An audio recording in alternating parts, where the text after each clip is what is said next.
Well, greetings and salutations, everybody. Welcome to my YouTube channel. My name is John Campea, and this is Mailbag. Now, what is Mailbag? Well, I'm awfully glad that you asked. See, every day on the John Campea Show, Monday through Friday, we take the second half of the show to take the live comments and questions from the people watching the show live. However, if you're one of those people who watches the show any of the other 22 hours during the day, and you'd like to get a comment or question read by myself or Rob or sometimes both of us, then there's a way for you to do that, and that's Mailbag. To get a question on Mailbag, simply go down into the description of this video. You'll see a tip link there. Click on that, or enter it in manually at www.streamelements.com/movieblogtv/tip. You'll be getting your comment or question read on Mailbag if we deem your comment or question appropriate to be used on our show.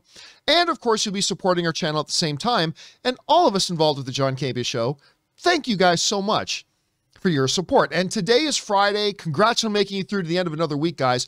And I'm flying solo today. I gave Rob half the day off and everybody else is gone. So it's just you and me talking about all the things in the world of movies and streaming that we like to talk about. So let's not waste any time and get right to it. We're going to start things off here with Jed Elias, who writes, 1 of 2. Black Panther 2. I remember you said Shuri shouldn't be Black Panther. Absolutely not. Main story is Shuri inheriting the title from T'Challa. During a mission with M'Baku, something goes wrong. She recognizes how she's could be putting Wakanda in danger by being the leader. Decides to give role to M'Baku instead and appreciate herself for the already established tech role in Wakanda. With Ryan Coogler directing again, could be amazing and emotionally powerful, especially within idea of true leadership and responsibility. All right, thanks for sending that in, Jed. Yeah, so I have said before, Shuri absolutely should not be the new Black Panther. Now, Shuri is actually one of my favorite characters in the MCU. Actually, 2 of my favorite characters in the MCU got introduced in Black Panther, and that's Shuri and M'Baku. I love both of them. But Shuri, there is nothing about her that she should either be the ruler of Wakanda, nor that she should be Black Panther. For instance, her father raised T'Challa for his whole life to assume the throne. And so he's been trained in leadership and, you know, all that kind of stuff, what it means to rule.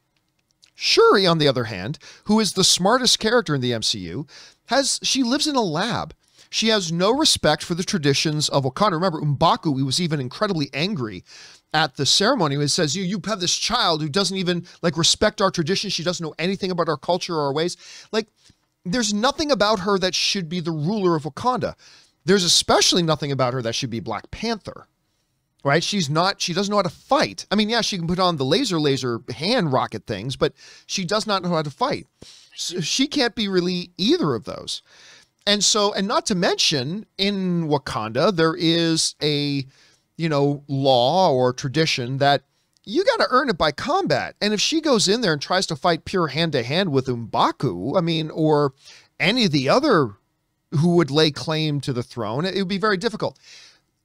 And therefore, I don't see any way that she could even be either Black Panther or the monarch of Wakanda to begin with. Now, remember, Wakanda, they don't just hand you the throne. You got to win it by combat. And so, yeah, that's the one problem with the story that I see, Jed, is that she would have to first she'd have to become the ruler of Wakanda first, and I just don't see how that happens. Now, again, I'm not claiming any insider information on Black Panther to Wakanda Forever. So they may very well do that. To me, it seems a little problematic, but we'll find out, Jed. We'll find out. All right, next up, Jed Elias also writes, did you see that Shazam 2 got moved to this Christmas? I love the first Shazam, so I'm incredibly hyped for the sequel. Movie of the year incoming, especially with Rachel Zegler and Jaimon Hansu co-starring. Wait a second here. Let me see if I understand what you're talking about for a moment. Okay, I just had to straighten out what you say. So of the year incoming, you mean this year? Because it's been moved to this year. Yeah, it was supposed to come out in 2023, but they have moved it to this year. Now, yeah, look, I am of 2 minds. We talked about this on the John Campea Show the other day. I'm kind of 2 minds on this. On the one hand, I love the first Shazam. It's in my top 3 best DCU movies. Man of Steel is number 1. I think James Gunn's Suicide Squad is number 2. And I think Shazam is number 3. That's how much I like it. I mean, I adore it. it does make me a little bit nervous that they're kind of throwing it into the wood chipper to go against Avatar 2. So I don't know if that means they have confidence or if it means they have no confidence, but whatever. I'm just looking forward to seeing Shazam 2, whatever the case is, Jed. All right, thanks for writing that in, man. Next up, Renee C writes, and tips in like $20. Thank you, Renee, for supporting our channel on that level. And Renee writes, it may just be me, but the Inquisitor in the Obi-Wan trailer reads as more goofy in live action versus the intimidating vision in Rebels, which would be hard to replicate on a good day. I hope the look translates better in the context of the show. Thanks. Yeah, look, 100%. Look, the trailer for Obi-Wan is fantastic. And the Inquisitor comes across as fantastic, especially with the narration over the thing, right? Like, hunting Jedi, the secret of hunting Jedi is patience, you know? That whole thing is great. But the look of the Inquisitor is not great. But here's the thing. Once the show gets started, we'll see the Inquisitor and then we'll probably have my reaction, which is, oh, that doesn't look so good. But if the character is good, that'll quickly disappear and it really won't matter. Like, for instance, I go back quite often to the CW show Black Lightning. I love that show. I think it's great. But Black Lightning's costume is the dumbest costume ever in the history of superhero television. Like, it's ridiculous. It's a ridiculous costume. At least the way they translated it into live action looked ridiculous. But here's the thing. Because I like the character and I like the show, the look of it kind of just faded into the background for me. And yeah, even though out of context, I don't like the look of this Inquisitor per se, I got a feeling the character's going to be awesome. And with the character being awesome, and if the character's awesome, I think ultimately, Renee, it probably won't bother us so much. So I don't know. We will find out soon enough. May 25th is when it comes. I'm excited for it. I'm sure you are too. And we'll see if we can get by the look of it. All right. Next up, Kylo Ken writes, hi, guys. Just saw the teaser for Strange New Worlds, and it got me kind of excited. I'm torn. Every season I go into Discovery with a modicum of hope it will be better than the last, and I end up dropping out.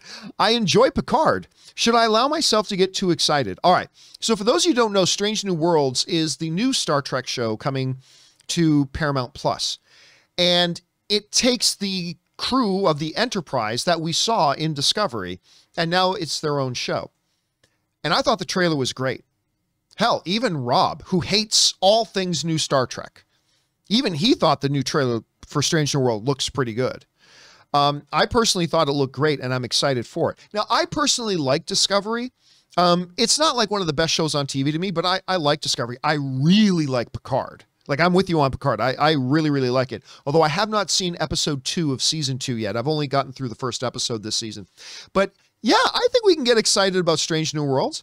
And if it doesn't work out, it doesn't work out. But right now I'm with you. I think it looks pretty good. All right. Next up, the Cape Crusader writes, hello, John. One of my favorite parts of the show is your chemistry with Rob. Well, thank you very much. I think you guys work really well together. I was wondering, how did Rob and you meet? What prompted you guys to start working together? Thanks, and bring on the filthy. All right. Well, I'll give you a little bit of inside baseball on this a bit as I take a sip of my drink. So back in the AMC days, I created a show called Heroes. And I got, even though he was hesitant to do it, he didn't know that he was ready to do it. I convinced John Schnepp to be the host of Heroes because I was hosting everything else at the time. And I thought Schnepp, being far more comic book knowledgeable than I ever was, I thought he would be a great guy to host. And I thought it'd be a really good vehicle for him. And he started hosting it. So a while into doing Heroes, Schnepp started feeling more comfortable to bring in certain guests to join us. And one day he brought in this guy, Robert Meyer Burnett, a writer, director, producer. And Rob and I just really hit it off. And so Rob and I did a lot of episodes of Heroes together with, me, him, and Schnepp. We did a lot of episodes of Heroes together. And I just really enjoyed working with him. Now, fast forward a little bit, I left Collider.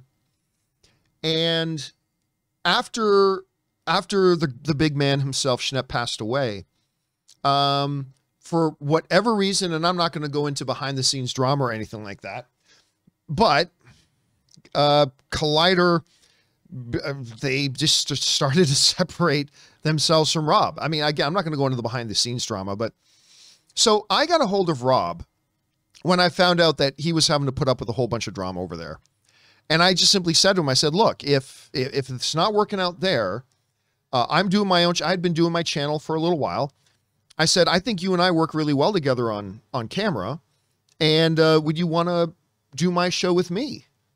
And he immediately said yes. He really loves working with me on my shows as well. And so we started working together. And you know, he's been doing the show with me off and on ever since like 2018. And it's been great. I really love having him on the show. Thanks for writing that in, Cape Crusader. All right. Hey guys, we want to take a moment and thank the sponsor of this video, Athletic Greens. Now, I started taking Athletic Greens because I don't eat enough vegetables, and I was looking for a way to make up for that deficit in my diet of those vitamins and minerals that I really needed in my system, and thank goodness I found Athletic Greens, and I literally take it every morning. You see, with one scoop of Athletic Greens, you're absorbing 75 high-quality vitamins, minerals, whole foods, source superfoods, probiotics, and adaptogens to help you start your day right. This special blend of ingredients supports your gut health, your nervous system, your immune system, your energy, recovery, focus, all the things. And my wife got onto it, and now she absolutely loves it. You know, tons of people take some kind of multivitamin, and it's important to choose one with high-quality ingredients that your body will actually absorb, like Athletic Greens. So right now, it's time to reclaim your health and arm your immune system with a convenient daily nutrition, especially heading into the flu and cold season. It's just one scoop and a cup of water every day. That's it. No need for a million different pills and supplements to look out for your health. To make it easy, Athletic Greens is going to give you a free 1-year supply of immune-supporting vitamin D and 5 free travel packs with your first purchase. All you have to do is visit athleticgreens.com/Campea. Again, that's athleticgreens.com/Campea to take ownership over your health and pick up the ultimate daily nutritional insurance. Next up, the Riddler's Minion writes, hello, John and Rob.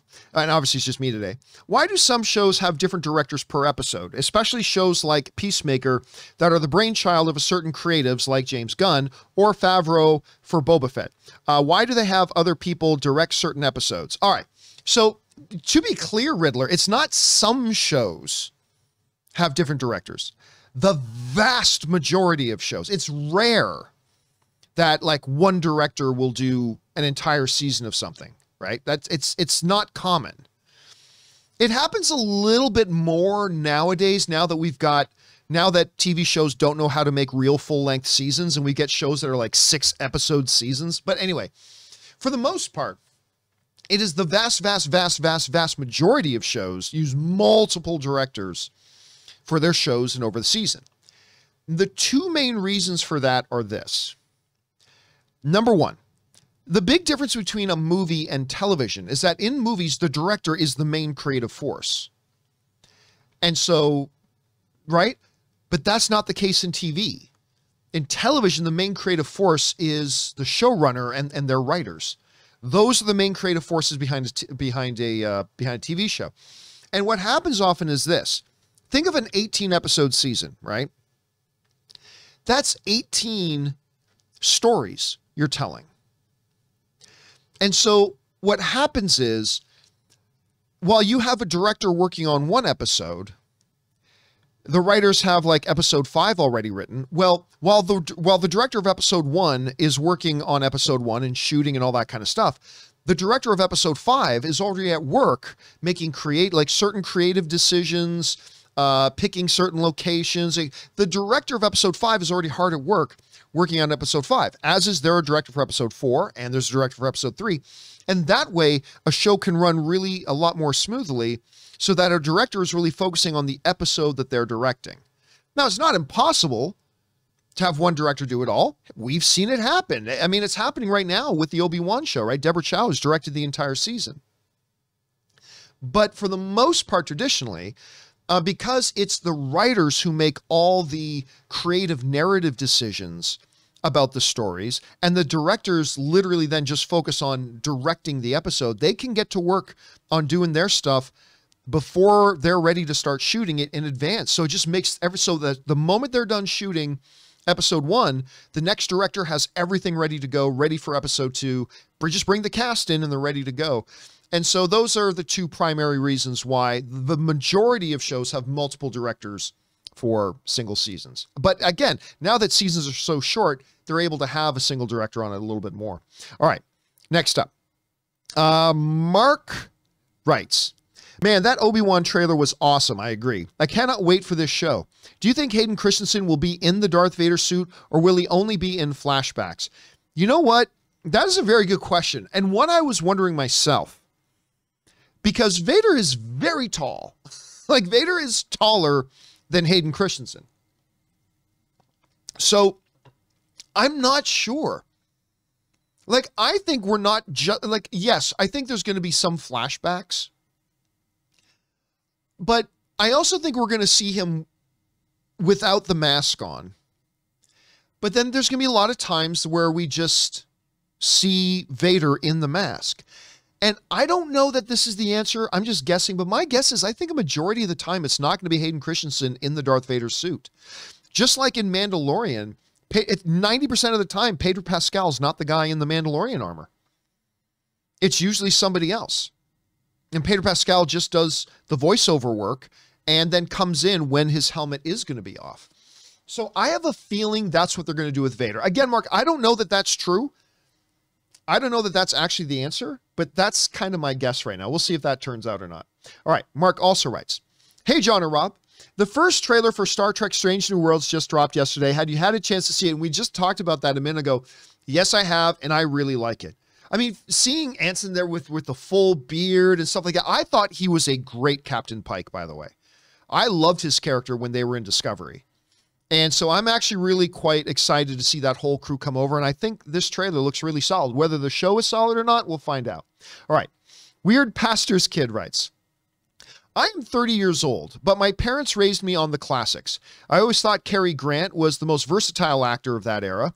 While what actor in today's era could do comedies like Arsenic and Old Lace to thrillers like North by Northwest? Well, I mean, honestly, the first guy that comes, there's several. The first guy that completely comes to mind, obviously, everybody knows what I'm going to say, is Tom Hanks. Tom Hanks can do it all. He built his career on pure comedy. Then he went drama, won 2 Oscars back-to-back, something that has not been repeated since.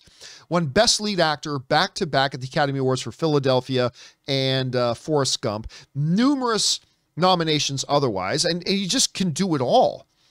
So if you're looking at certain actors, I mean, that's one as well. I think we've been seeing lately that Leo DiCaprio has better comedic senses than we gave him credit for. So I think Leo can do comedy. We've seen, like, we saw a good mixture of drama and comedy in, like, Wolf of Wall Street. What's another one we just saw him in? Like, Don't Look Up. I didn't love the movie Don't Look Up, but again, Leonardo DiCaprio showed he's got a big, wide range of stuff. He also showed the comedic side and the heavier drama side in Once Upon a Time in Hollywood. So, yeah, there are actors like that around today, and those are just a couple of examples. Good question, man. All right, next up. Chris Cutterer writes, just saw the Obi-Wan trailer. The best review I can give it, it's one of those trailers that makes you so happy, it makes you want to call your mom and tell her how much you love her. I mean, I'll tell you what. I didn't get on the phone and call my mom when I saw the Obi-Wan trailer, but one of the first things I wanted to do was show it to Anne. And so as soon as I was done the show and she took a break from work, because both of us work from home, and she came out into the living room, I'm like, honey, have you seen the Obi-Wan trailer yet? She's like, no. I said, come on, sit down, please. She's just give me a minute to get a drink. Oh, no, get a drink in a minute. I was so excited to show it to her. Get a drink in a minute, baby, just sit down. And that's totally what that trailer did. I just wanted to show it to her right away, Chris. All right, next up, Chris also writes, I know it's only 6 episodes, but I really hope they go into how Owen came to dislike Obi-Wan so much that, which has always been referenced in other material. I mean, I think we all know the dislike came about, but I'd like for them to get into it on the show. I think they will at least touch on it, Chris. Like, I think they will at the very minimum touch on it. Like, for me, I think it's fairly clear.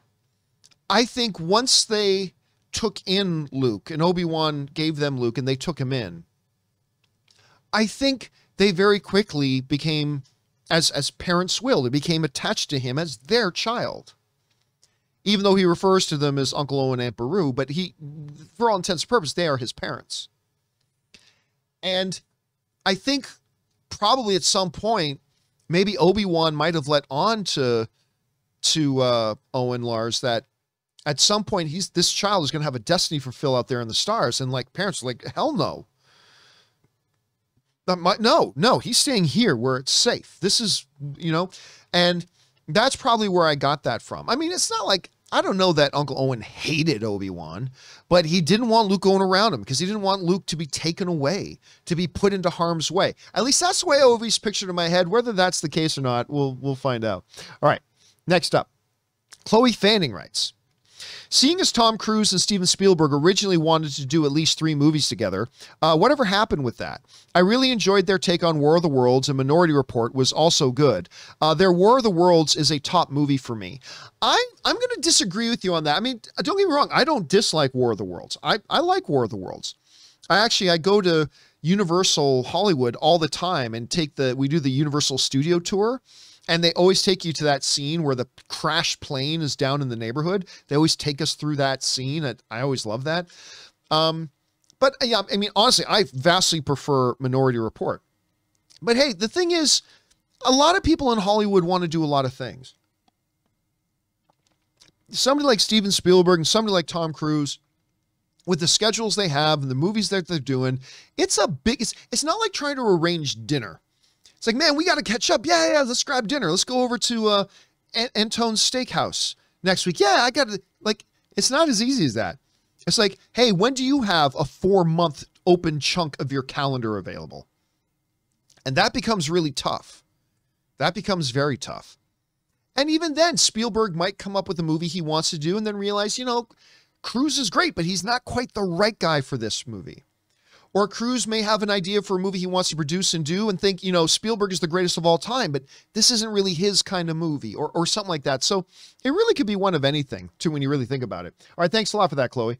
Next up, Spencer Cooper writes, the best scene in The Dark Knight Rises is when Bane and Batman fight for the first time, and Bane is speaking about the League of Shadows and darkness, and he beats Batman down. Nothing Batman could do to defeat him.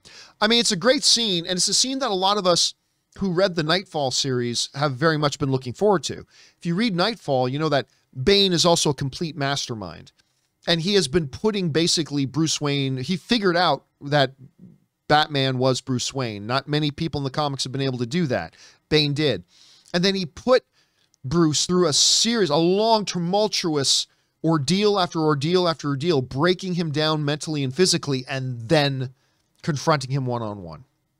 And ultimately taking the Batman and breaking his back over his knee. And so a lot of us are very much looking forward to that kind of scene. And while that wasn't the same storyline, they kind of gave us that scene, and it was good. And I agree. I think that probably was the best scene. And I don't love that movie, to be honest. I mean, I like The Dark Knight Rises. I don't love it, especially not compared to Batman Begins and The Dark Knight. But I think you're right. That is the best scene of that movie. All right. That dude Gary writes, could the movement of the release dates be a possible reaction to the response of the Batman? Zero chance of that, no. And maybe Warner Brothers wants to tinker a bit towards a grittier style. No. So what he's referring to is, of course, the other day, Warner Brothers did a massive reshuffle, delaying Black Adam, delaying Aquaman 2, delaying The Flash by like another 6 months again. And a lot of us are sitting here, none of us believe the BS is, it's COVID-related stuff. No, it's not. So we don't really know what the real reason is, but I guarantee you the reason is not, oh, they want to rearrange everything because of the response of the Batman. Number one, Warner Brothers knew exactly what movie they had in the Batman a year ago. So that's not that. Number two, Warner Brothers has learned the lesson. You would have to be the dumbest idiot in the world running a studio. Think, oh, wait, somebody liked that movie. Let's change everything else we're doing. And that is kind of something that Warner Brothers used to do a few years ago. But they're no longer hyper reactionary. Number three, even if they wanted to do that, which would make them the biggest idiots in the world, you can't. Nobody's available. Remember, again, it's like with a lot of these actors, you have to get them for like 4-month chunks of time. Because their time is like absolutely incredibly spoken for. And he's like, oh, hey, do you got a few weeks to come down here? No, man, I'm filming movies, whatever. So no, I feel, while I don't know what the real reason is, I feel very, very confident, Dad Dude Gary, that isn't it. So maybe someday we'll find out what it is. All right. Next up, we've got, where are we next? We are at Miguel Velasquez, who writes, 1 of 2. Hello, John and crew, just me today. I have a theory about the DC Shuffle, or more theories about the DC Shuffle. What if, and this is a big if, they made this move to restart the DCEU? No. With the success of the Batman, they plan to make it the new DCEU's Iron Man? No. Which is why they move Flash behind Aquaman and all the other movies so that they use Flashpoint to reset the universe and get a new cast for the Justice League with Pattinson leading the way. Maybe they will the Batman sequel to set up the DCEU. Anyways, what do you guys think? Bring on the filthy. All right, thanks a lot for sending that in, Miguel. And yeah, look, while I absolutely freaking love the Batman, it is awesome. Part of what makes it awesome is its standaloneness. This Pattinson lives in a real world, or at least a much more real world than the world of Aquaman and the world of the Flash and the world of a Superman and the world of a Wonder Woman. And so, like, in this world that the Pattinson, this is a gritty, very realistic, like we feel like we could get on a bus and go to a city just like Gotham, right? In that world, there is no Themyscira. There was no blown up Krypton with the last remaining surviving sun jettisoned to Earth, crash landing in a pod and raised by some farmers. Like, it just doesn't work. So no, I can absolutely assure you, especially after hearing Toby Emmerich's comments about that, it's like, look, we are not focused on connecting all these universes. We're focused on making good individual films. Remember, we talked about that on the John Campea Show the other day. So yeah, from everything that the studio execs are saying, it's like, nope, we're not looking to connect this guy to anything. And then on top of that, Batman doesn't fit into a world where there's a Superman. So no, I think it's pretty safe to say that no, we're not going to have a Justice League with this Pattinson and stuff like that. This Robert Pattinson Batman is in his own universe. Now, does that mean it's impossible that at some point in the future they could try to do something that crosses over?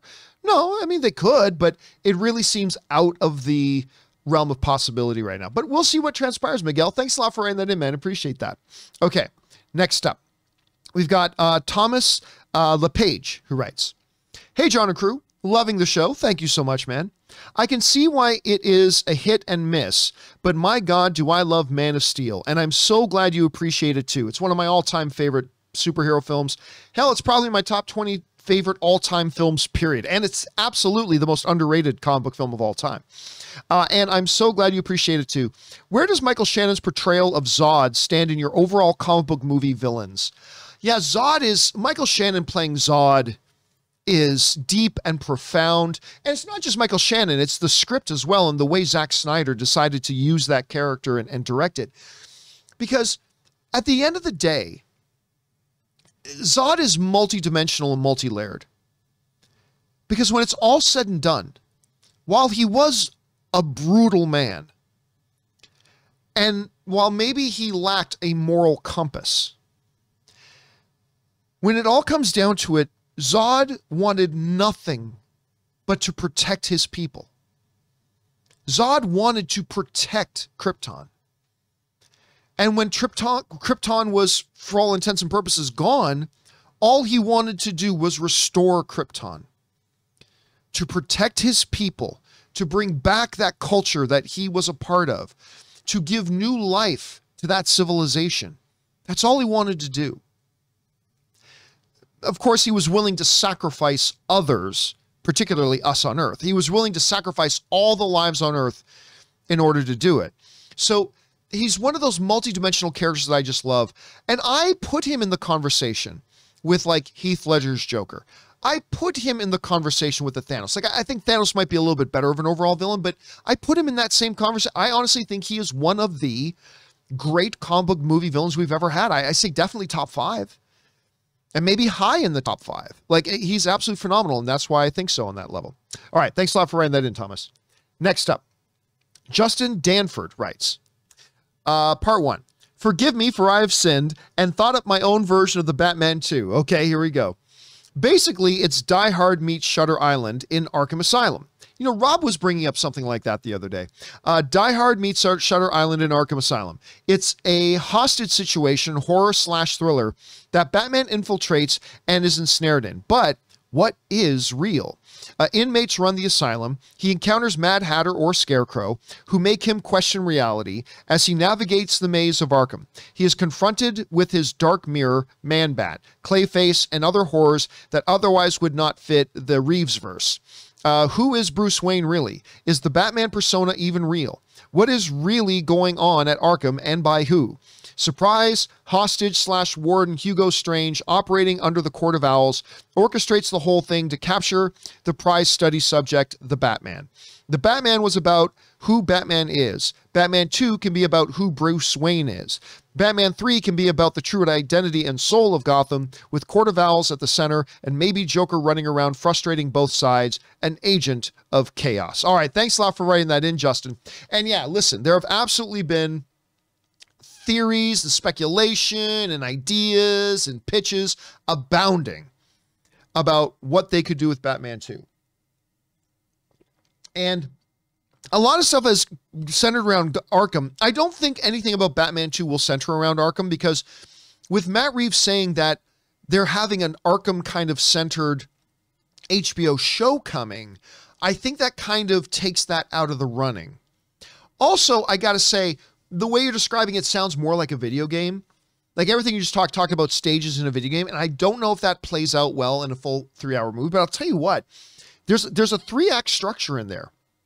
There's absolutely a 3-act structure in there that you just kind of put in. Like the Batman going to investigating and infiltrating Arkham.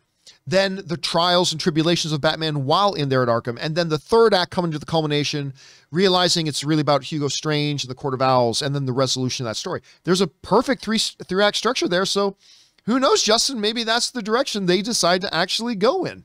All right. Next up, we've got the Tipsy Pirate. I like the name.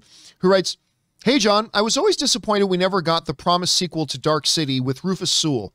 Maybe a series reboot? Could this be covered in Movie Club? It's such a good movie." All right, thanks a lot for writing that in. And number one, it will never be covered in Movie Club. Like, Movie Club is celebrating our favorite movies of the last 25 years, right? So that could be one of our favorite movies from last year, one of our favorite movies from 20 years ago, whatever. But it's, when we say celebrating our favorite movies the last 25 years, I'm not just talking about me and Rob. I mean you guys and us, like our favorite movies. And the reality is very few people have watched Dark City. Very few people. And I think it's okay. Like, I think it made like $14 million domestically or something along the, like 15 million, 14 million, something in that neighborhood. Not very, very few people saw it. And I thought it was a decent movie. I didn't think it was great. So I can right up front say, no, we're probably never going to cover it on Movie Club. But the idea of revisiting it and stuff like that, again, it just didn't have the popularity. It didn't have the audience to kind of justify that. Now, there's some really interesting things in that movie. It's hyper stylized. Like, it actually almost feels like a Tim Burton film. Do you know what I mean? It kind of, in some ways, it's got very much the overtures of like a Batman Returns kind of feel to it, like an aesthetic to it that's right there. And by the way, good Canadian kid, Kiefer Sutherland in that, Jennifer Connelly, who I absolutely adore, and Rufus Sewell, who I don't know why that guy never broke through to being like a big A-list star. I think Rufus Sewell is great. I like him in just about everything he appears in. And of course, a lot of people will think of him playing alongside Heath Ledger in A Knight's Tale. He was a great bad guy in that. I've never understood why he didn't get bigger. He had all the tools. He's a good-looking guy, super talented, had a lot of versatility to him. But anyway, on that level, no, I can't see them revisiting Dark City, and unfortunately, we won't be doing a movie club. But I'm glad you like it that much. That's a deep cut, man. We don't get a lot of people bringing up Dark City around here. Tipsy Pirate, thank you for doing so, my friend. All right, next up, Storm and Norman writes, Tokyo Vice, starring Ansel Elgort and directed by Destin Daniel Cretton, who of course did Shang-Chi, is set to premiere on HBO Max in less than a month, and still no trailer.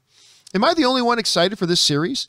How, with Michael Mann directing the first episode, Well, you got to also remember, while yes, sometimes TV series will drop trailers really early. I mean, just look at, we just had the Obi-Wan trailer, right? Even though that movie was still like more than 2.5 months away, or that show, I should say, was more than 2.5 months away. But often television will not drop trailers like that early, right? By the way, one of the things that I'm really interested in about Tokyo Vice is the fact that we were just talking about Batman Begins the other day, Ken Watanabe. I love Ken Watanabe. He's got like one of the coolest and best voices in all of movies, right? No matter what movie he pops up in, doesn't matter. And that's exciting to me. Elgort, of course, coming off the big success of West Side Story that I thought was the best film of the year. And I'm looking forward to it. Like a Western journalist living in Japan, taking on the mob and things like that. There's nothing in there not to be excited about. But we are getting really tight to when they should start their promotion. I think they'll probably start doing it pretty soon. All right, let's keep our eyes open for it, Stormin. Next up, Perfectly Legal Blockade writes, love James Earl Jones, but I think he's too old to voice Vader or Mufasa. I'm hoping his voice isn't distracting in Obi-Wan because I found it really distracting in Rogue One. I'll tell you this.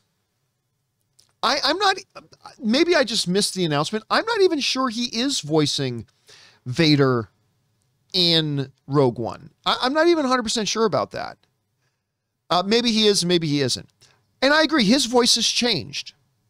But, I mean, with all the digitalization you can do, I mean, look, I said this before and I got some people mad at me, but I said, I'm perfectly okay if James Earl Jones doesn't voice Vader anymore. James Earl Jones has served his tour of duty, man, doing the voice of Vader. He's done it faithfully and iconically for decades and decades and decades. And he's the man. And he's earned his retirement from it. But if they want to use James Earl Jones in it, I'm sure it'll be perfectly fine too. By the way, I really liked him as the voice of Mufasa in the newest Lion King. I really like the new Lion King.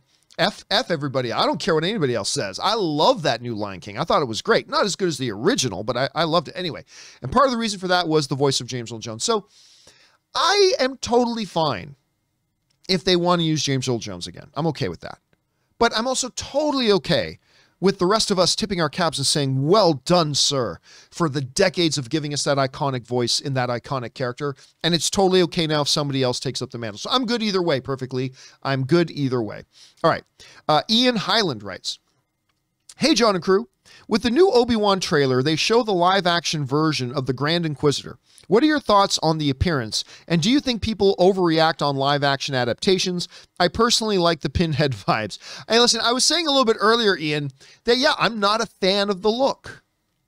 But that will become irrelevant if the character is good. If the character is good, at the end of the day, we won't really care. And by the way, we only got slight glimpses of the Grand Inquisitor. Like maybe once we see him in context, a little more of a fuller context, maybe then we'll appreciate a little bit more. Maybe we won't. Again, all it comes down to, look, what's the point if the character looks amazing, but is terrible? It doesn't make the character any better just because he looks good. And I think a lot of us will completely overlook the appearance of the character if we don't like it all that much, if we find the character to be compelling and threatening and awesome. So that's all it really comes down to. But yes, on its surface, I'm not a big fan of the look of it, but I already like the character because of the way he comes across in the trailer. All right. Next up, an anonymous viewer writes, one of two. Hi, John or Rob. Rob briefly brought up an issue a couple of days ago on Mailbag, so I have a story. Last week, after I watched The Batman, I looked around and I saw all the mess in the theater. And I felt bad for these two guys that had to clean it up. So I told them, man, they don't pay you guys enough to pick up after these slobs. He looked at me dead in the eyes with frustration and disappointment and said, no. No, they effing don't. How can theaters fix this problem? I feel it gets worse with time. Thanks. Love the show. All right. Thank you for sending that in, Seconds from Disaster. And listen, this is why, if you've watched my show for any period of time, you know I will take moments in my show sometimes to say, like, especially like when Spider-Man No Way Home was coming out, I said, guys, listen, everybody's going to the theaters this weekend. This is going to be the first big rush of people that the theater's seen in a long time. Their staff is going to be unprepared. They're going to do the best that they can. Can you do a brother a favor and pick up after your damn self? It doesn't take a lot. Just when you're done, take your popcorn bowl, throw your cup in it and whatever else in, and bring it out and throw it in the garbage yourself. Well, they hire staff to do that. Yeah, they do, for fucking children who spill their stuff and leave stuff behind. Yeah, they do, but can you kind of clean up after yourselves? These kids, adults who work in these theaters, they're there trying to facilitate you and me having a great time at the theater. The least we can do is just do our own little part by just picking up after ourselves. They're not asking us to go and grab a mop and clean the floors. Just pick up after yourself. What can they do about it? Here's what I think they should do. I find in movie theaters where an actual person comes out, and there are several theaters like this in LA, where an actual person comes out at the beginning of before the show starts, says, hey everybody, thanks for choosing our theater. Please be respectful of the people around you. Please make sure you do not take out your phones, stuff like that. I find theaters where an actual person comes out and says that, I find the amount that people actually take out their phones is way lower than other theaters. I have no scientific data to back that up. That's just my own anecdotal experience. But I really think they should start including that in the pre-show, whether it's on the screen or an actual person coming out while you're saying, please don't talk, text, or use your phone during the showtime. I think they should start adding in there. And please make sure you dispose of your snacks and whatever in the garbage receptacles we've provided for you right outside the door. I think even that's a good start. Just start encouraging us moviegoers to, pick up after our damn selves. I think even just a slight encouragement. Just saying, hey, it'd be great if you did this, guys. You know what I mean? So if they did that, I think that might start the way of helping. And it's up to you and me, guys. You and me, the moviegoer. Just let's start cleaning up after ourselves, and I think that'll make things go a lot better. All right, next up, we got Russell Amador, who writes, hey, John, thank goodness for the fan first screening of Batman last week. It's like my son wanted me to see it before he arrived, which was the case as he arrived on March 4th, 2022, which was the opening day of Batman. I'm now watching shows late nights as sleep is out of order. Haha, stay filthy. Well, first of all, Russell, dude, congratulations on the arrival of your son, man. That is super exciting. And as a movie fan, I'm really glad you got to see the movie before your son arrived too. Because that would be like, you'd be with your son, but it's like, understand, daddy loves you, but daddy's got to go see the Batman. So I'm glad you didn't have to have that conversation with your new son. So congratulations on that, Russell. That is awesome. We all celebrate with you, man. And I'm glad you had a chance to see the movie before the big event. All right, next up, Bob Chapek writes, before attending any future MCU films, I implore the fans to practice the teachings of John Campea. Chickadee check yo expectations before you wreck yo film spectations. A little bit of Vanilla Ice in there. Yeah, so for those of you who don't know what Bob Chapek or Paycheck is referring to, I basically have a rule for myself, and I think should be a rule for all film fans. I say don't let your speculation become expectation. Because, especially like when WandaVision was coming out and when Spider-Man was coming out, things like that, like everybody's talking about, man, people just shouldn't speculate. No, we should speculate. Speculating's fun. Speculation is the most participatory thing we can do as film fans, engaging with films outside of actually being in the theater itself. Speculation is fun. Speculation is entertaining. And speculation bonds us as fans together too. There's nothing wrong with speculation. The problem becomes when people allow their speculation to become expectation. Because what happens is you speculate, hey, maybe this will happen. Maybe this will happen. Ooh, what if this happens, right? And then you go watch the movie and you see what happens and you just enjoy it. But expectation is different. It's like, I expect Magneto to show up at the end of WandaVision to say he's Wanda's real dad. Well, now when that doesn't happen, you think that's a fault in the movie because you expected it. You go and expecting, and people going, oh, that's a missed opportunity. They didn't do what I thought they should have done, right? So look, speculation is fun. Just don't let speculation become expectation. Or in the Vanilla Ice way of saying that, chickadee check your expectations before you wreck your film spectations. Thank you for that, Bob. All right, next up. Scott Brown writes, one of two. I think with these video game adaptations like Last of Us, God of War, etc., run the risk of being redundant. If it's going to be the exact same story and characters, as a fan, why would I waste my time on something that's inferior to the product I love? When they do the adaptations, they have to be as good or better than the game. Otherwise, what's the point? Like Uncharted, I have zero interest in the movie because I heard some reviews saying that the movie isn't for fans of the game.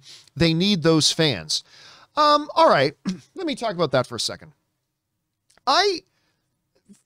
First of all, there's nothing new there, right? Whether it's video games, books, comic books, old TV shows, you could have just said the exact same thing for any of them, right? Well, you know, what's a book? Da Vinci Code, for example. If you're not going to make the movie better than the thing, and I disagree. It is a different expression of the story. It's a different expression of the story. And by the way, I know a bunch of people who like the Uncharted games and quite like the movie. I didn't like the movie myself. I didn't think it sucked. I didn't hate it. There's definitely got some good things going for it, but I didn't like the movie myself. But I know a number of people who did like the games that really enjoyed the movie. The movie is a different expression of it, right? And the real problem is that when you play a story in a game, you really are creating a lot of it in your own head. A lot of times for a lot of games, much like when you're reading a book, you're creating a lot of stuff in your own head. And then you see it in a different medium. And if it doesn't meet the kind of way you built it up in your head, then all of a sudden you feel disappointed with it, right? Like, I remember a long time ago, I think it was, who was it? It might have been CBC or something like that, one of the Canadian outlets. But they did this thing where people who watch movies based on books, if they watched the movie first and then read the book, they preferred the movie. If you read the book first and then watched the movie, then you preferred the book. It's like whatever was your first experience becomes your template, right? And if what you watch next or read next doesn't match the template you already have, then you didn't like it as much. And so that's part of going back to the last topic too, about don't let speculations become expectations. I'd say, don't bring any expectations into it. Just go and watch. Let's take, for example, Uncharted. Just go and watch Uncharted for what it is. You know, just go, sit down, watch it, and enjoy it. And forget about comparing it to this game or that game. Just go and watch it. And there's a hell of a lot of people that go to the movies that don't play the video games. So, yeah, it's the same challenge, like I said, of any adaptation. Whether it's doing a remake of a previous movie, doing an adaptation of a game to a movie, doing an adaptation of a book to a movie, of a comic book to the movie, whatever. I think it's just go in there and take them for what they are and judge them on their own merits. And I think you'll be a lot happier as a fan if you do that. But that's just kind of my take on it. All right, next up. We got Mum Raw, the ever tipping. I like that, writes, how do you feel about bringing back intermissions for films in theaters that are 3 hours or so? But instead of adding to an already longer runtime, you put the commercial/trailers there instead of at the beginning. Time to pee, refill, and check your phone. I don't know if that works. Because here's the thing. Like a place like if you're going to have an intermission, and everybody knows that I like the idea of bringing back intermissions for exceptionally long movies. Like movies that are, say, 2 hours and 50 minutes or longer. So 2 hours and 50, 2 hours and 55, 3 hours, 3 hours, 5 minutes or longer. I'm a fan of the idea of bringing back intermissions. I think, and we've gone over many times about what I think the advantages are of doing those things and of having an intermission, right? People don't have to worry about when they're going to run to use the bathroom, because 3 hours is a long time for a lot of people, especially if they're sitting down drinking these giant sodas, right? So you don't have to worry about missing a couple of minutes of the movie because you're going to the bathroom. You're not running in front of people, disturbing them because you got to go to the bathroom, or you're like, you went through your soda and you're thirsty, you want to get another soda, or you're getting hungry, you want to grab something to snack. I mean, or it'll stop people from checking their phones. Because if they know, oh, in about 15, 20 more minutes, we're going to have the intermission, then I can step out into the hallway and use my phone and check my phone. I just think there's a lot of advantage. It gives everybody a chance to stretch their legs a little bit. Again, only for longer movies. But the problem is, I think if you're going to do that, you still have to keep it relatively short, right? 5, 6, 7 minutes tops. And that's not enough to replace the 30 minutes of trailers that they play. And I hate that. I think that's one of the big problems in movie going today is how long they play trailers, how long trailers are. It's such a big problem, but unfortunately that's not going to be enough time to actually replace it. So just play a musical overture or something like that. Play the soundtrack. Just bring up the poster of the movie and play the soundtrack or something. So I don't know. That's the way I kind of see it. But I like the fact, Mumra, that you're trying to think of solutions. That's what more people need to do, like what you're doing. You're trying to come up with creative solutions, and I think more people should be like you in that. All right. Let's see. Next up, we have Omar. And Omar writes, hey, John, I'm pretty new and just wanted to say what you and the guys are doing is fantastic. Keep it up. Thank you so much, man. Also, what's your top 3 comic book movies? I got Spider-Man 2, Spider-Man 2002, and The Dark Knight. Well, I mean, I've said for a long time, I believe personally, Omar, that the 3 best, and I think my wife's trying to text me, so I better double check this. I think the 3 best comic book movies ever are the original Avengers. I think that's the greatest comic book movie of all time. And then in no particular order, the other 2 are The Dark Knight and Logan. I just think those are the 3 best examples of comic book movies ever made. And, you know, hopefully some new ones will come along to take the place of those ones. Thanks, Omar. Next up, MD writes, the Flash movie in its current iteration, i.e. part of the DCU / starring Miller, was first planned for 2016. Then the first theatrical date announced ended up being for March 23rd, 2018. That's 4 years ago. As of next week, it was supposed to follow Justice League. Oh, I know. That's why we've talked about this before. They've gone through no less than 3 or 4 sets of writers, no less than 3 or 4 sets of directors. They even had time when Ezra Miller was like, I want Warner Brothers to use my script for a thing. I mean, it's just gone through so much drama, and now they just delayed it 6 months again. This thing is going to come out 5 years after it was originally supposed to come out in theaters. I mean, it's just getting ridiculous at this point, MD. Like, absolutely ridiculous. All right, BW writes, hey, John, hope you are doing well. So I don't know if this piques your interest, but it was revealed that Konami is releasing the TMNT Cowabunga Collection, which has the OG TMNT games, arcade, NES, Super NES, Sega, etc., for current consoles. You like? I'm not going to lie to you. I am not a big fan of the Teenage Mutant Ninja Turtles, although I did like the one movie they did a couple of years ago, like the first one with Platinum Dune Productions. That had, oh, why am I freezing on her name right now? Megan Fox. It had Megan Fox in it. I like that one. I did. I wasn't a big fan of the follow-up, the one where they had Stephen Amell in it. It wasn't Stephen Amell's fault. I just didn't like the follow-up. I'm not a big fan. Like, to me, I said this before, I'll say it again. The Teenage Mutant Ninja Turtles are the real, original Teenage Mutant Ninja Turtles. The black and white, dark and gritty, violent Teenage Mutant Ninja Turtles before they turned them into these colorful skateboard riding, pizza eating, cowabunga dude guys. I mean, go back to the original Teenage Mutant Ninja Turtles and then you'll have my interest again, BW. All right. Thanks for writing, man. BW Rosa also writes, hey, JC, reports came out that Netflix has come under fire for making the first season of the Cuphead show into 2 seasons, thus not paying animators what they are truly owed. How does that work? My question is, do services like Netflix not realize the problem they are causing? I'm not quite sure there's a problem. I mean, like, I know a little bit about the situation, but not much. You know what they always say, a little bit of knowledge is a dangerous thing.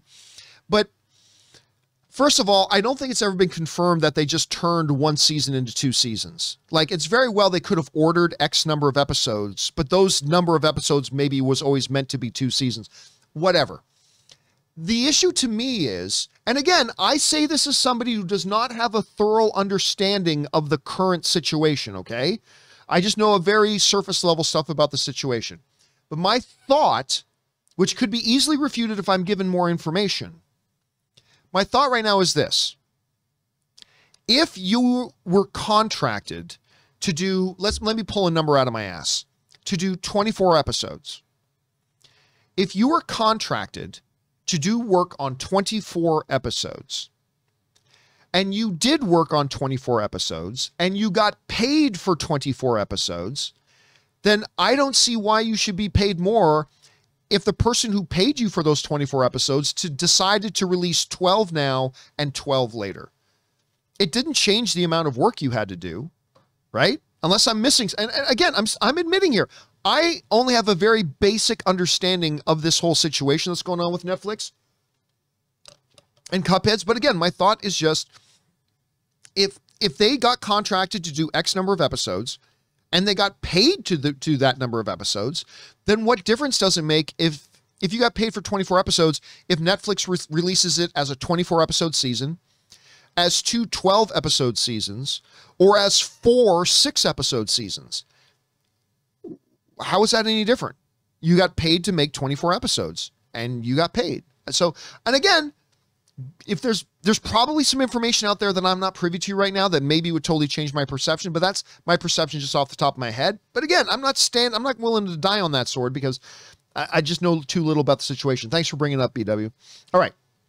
Chris Caskio writes, I have a question related to the Batman, kinda. After seeing the movie twice, it feels to me like the series should go 4. And there's my question.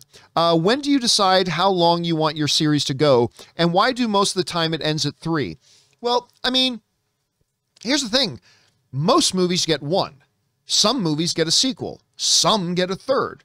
And then some go beyond a third and get a 4th. Like Indiana Jones, we're about to get our 5th one. Like they did the trilogy and then did a 4, did they 5. You don't decide how long your series should go in advance. You do the movie, you see how it was received, you see what kind of an experience it was for your studio and your talent and your filmmakers to make it. You do all that, and then you decide if there's a place for another one and an idea for another one, and you think the audience will respond, then you do another one. And by no means should you stop at 3 if everybody still wants to keep going. If everybody still wants to keep going and you're making money and all that kind of stuff, then you go beyond 3 and you make more. Which is why we've had, we're about to get our 4th Thor movie and 5th Indiana Jones movie. And we had 8 Harry Potter movies and we had, whatever. So it's not a matter of sitting down saying, this should be 4 movies long. No. You go each movie one at a time, and then you evaluate as you go. And if you do 2 and you think, man, the audience is there, this was hugely popular, and we loved making it, we think we have a great story to tell for another one, then you do 3. And then repeat that process. If you think you got a great story for a 4th one and you think it'll make money and there'll be an audience for it and everybody's available and wants to do it, then you make a 4th. So yeah, sometimes it stops at 3, but most of the time it doesn't even get to 3, right? And sometimes then it goes beyond 3. So yeah, that's just kind of the way they look at it. But a lot of times storytellers think in terms of trilogies, so sometimes there's that as well. All right, thanks for writing that in, Chris.